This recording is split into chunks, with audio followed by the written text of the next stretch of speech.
Goodfella Radio Show 90.3 The Core. Yeah. Your boy Q West, you already know what it be. You.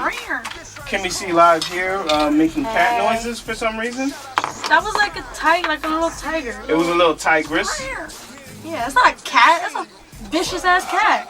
Well, a tiger is a cat. That's not a cat. That's a vicious cat. No, you know what it's like in The Lion King. You know when Simba's trying to learn how to roar, and he's like, "Rawr!" And then that's before Okay. Mufasa dies. This one a little far, but I get what you're saying. Yo, but it's not a cat. No, you made it clear, and it is actually a version of the cat.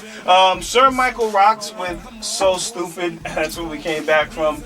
Pace One and Mr. Green. Shout out to Mr. Green, who was here last week. Something to Say featuring the homie Master Ace. And thirds before that with FNC. Justin D live. Please introduce everybody to our guest. Yo, I got breaking news, Q. Juicy J app is not available. Oh, man. Juicy J lied to me. Said it was going to be out this week. Kimmy, is it? Nope. I was listening to I go to the Juicy App J Store, today. type in Juicy. You get a lot of freaky stuff. Don't get Juicy J app. I just thought I'd share that with our listeners. Kimmy C Live is in the building in a major way. I just want everybody to know Kimmy is rocking the green braids hard. Oh, we have the second week? Yes. How are the streets reacting to them, Kimmy? How do your mom react to them, better yet? My mom's not surprised. You should always find out. How about your boo? Was he enjoying them? Alright. You know it's an irrelevant topic. Why? Why is it relevant? Because it doesn't exist. It's a non-existent. All right, well, I'm going to get a third-party opinion here. Got the homie Breez in the building. Breez, what up? Oh, hey. What up? Breez, what is your take on these beautiful locks right here?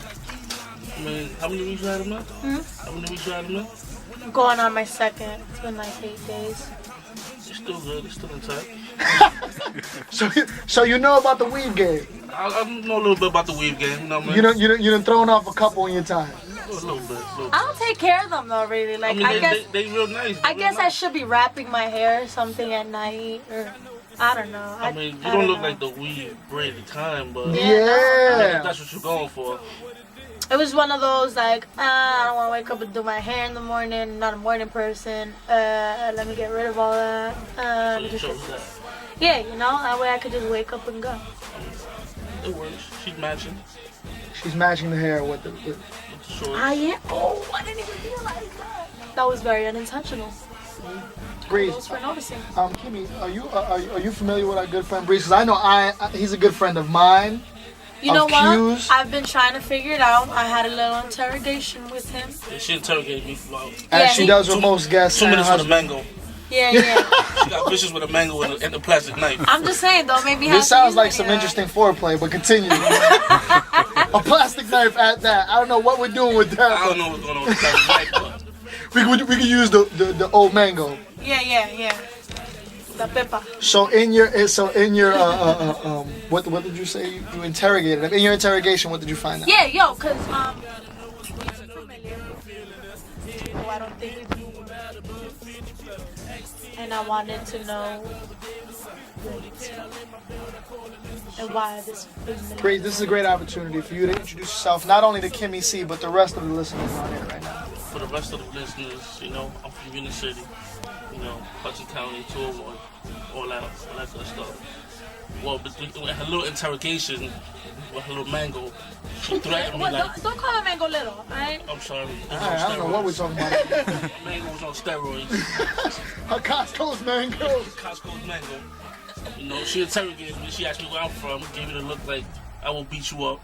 But it wasn't no problem. But me, I mean, I'm familiar with y'all. I remember y'all cool here. It's like family. So I think Q is more familiar with you than I am. Though we met at mutual grounds the other day. I mean, we didn't meet. We bumped into one another balling. Mutual grounds. But see, basketball seems to be the common denominator amongst all of us here. Other than hip hop. We'll get to the hip hop in a bit. You, from what I remember, are a street legend in basketball. Am I pushing it? Kid? No, you ain't. You're not. Because I remember seeing. Yeah, pushing you know what I remember going to the court. I remember going to the courts in our local community, the 201 Hudson County, Union City, West New York area. I would go to the courts, and if I seen Breez balling, I knew that I wasn't going to play. So I used to just start jogging. That's why I jog so much, Q. That's why you in shape. Yeah, exactly. Because when I don't get any burn, which I got most of the time, I'm like, all right, I'm just gonna run. So when Breez was on the courts, I knew for a fact that I knew we would see him on Boulevard.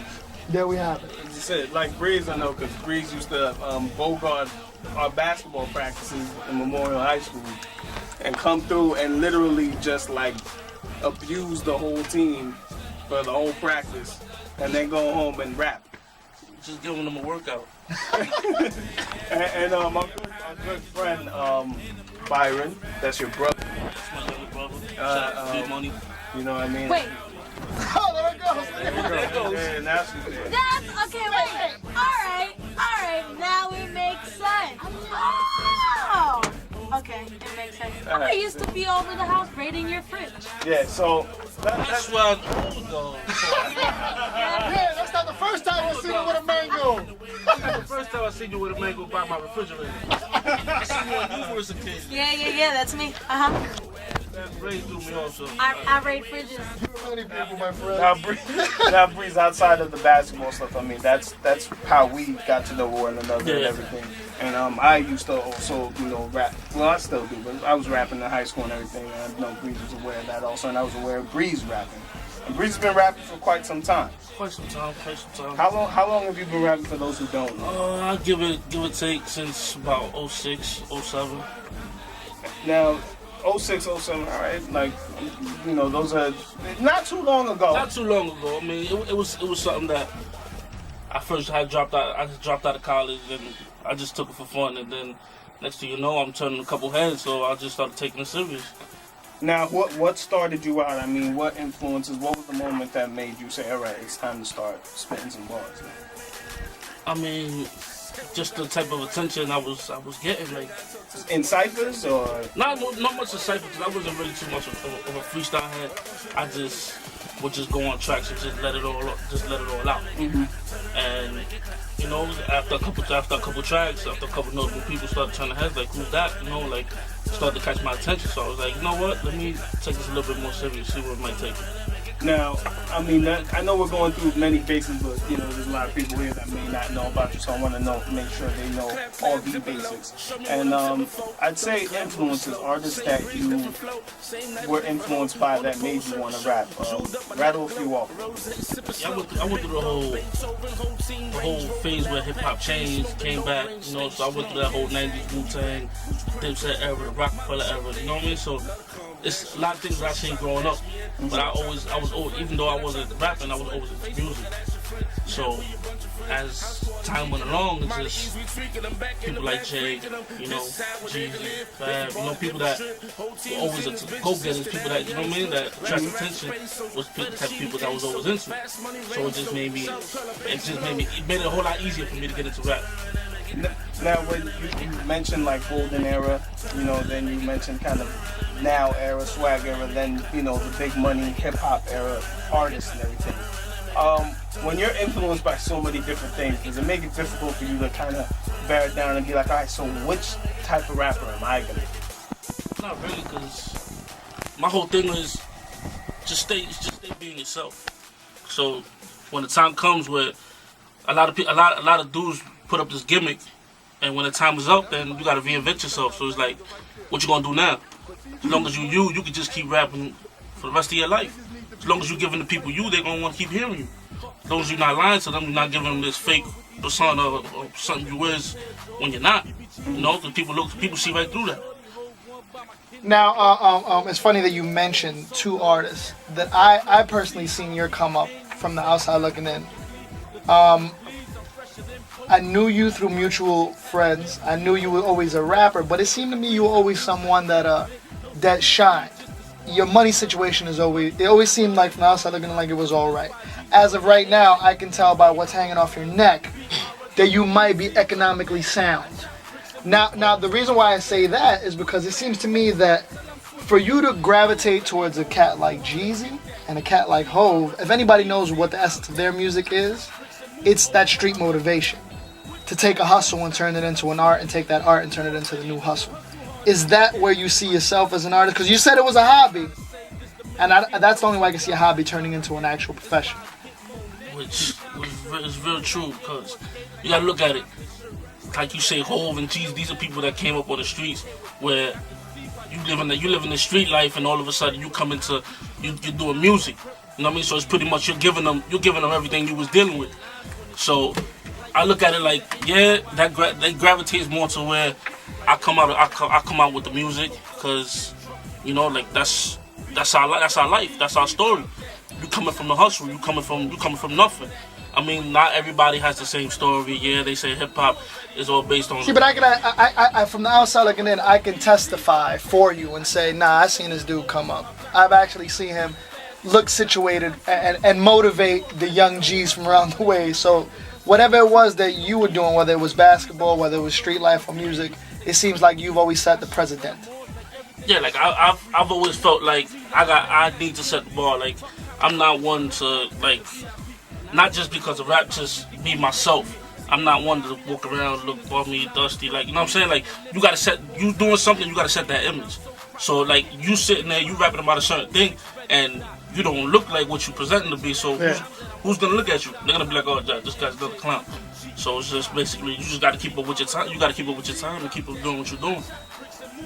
Now, Breez, like, I know people are probably like, I want to, you know, get in touch with this music. I want to get in touch with the street stuff. But I want to know, before we even get into that, it's a new year. I mean, New Year's coming up very soon. What do you got in the works right now? Tell some people about some of the projects you've already released. Well, I released recently, well, it's been almost about a year now. I released my first mixtape, Artistry mixtape. I had 24 joints on there. Like, it was just a compilation of all my work that I had did in the last couple years, which helped me out. I shot my first video, released my first video. YouTube, I did about 70,000 plays to date now, and I'm working on my new project now. It's self-named Breez. It's more. I got some good features on there. I got some pretty good features on there right now. I got for short. I got Ace Hood. Got BOUT. Got Freck the Billionaire. Shout out to Freck the Billionaire. About to be on this DJ Drama mixtape, Gangsta Grills, October, sure enough. So I got a couple of things moving. So hopefully by October, November, things will start turning the corner. How you build those off a year and all that? Like, it has to be a crazy situation. You know, to get through that. You know what's crazy? That my situation was, I'm cool with Freck the Billionaire. Like, me and Dude been cool before rap. Like, you know what I'm saying, we met on other terms. Been cool, been a real dude since the day I met him, you know, like, we got that mutual friendship. He presented me with an opportunity I couldn't turn down. He gave me 2 opportunities to get on this DJ Drama Gangsta Grills. So I took it and I ran with it. I mean, I can't ask for nothing more. You put me in a position that it's either you put up or shut up. And I put up. So it's a matter of wait till this Gangsta Drills drops. I'll drop that simultaneously with my mixtape right after. So it's just wait till the world see what happens.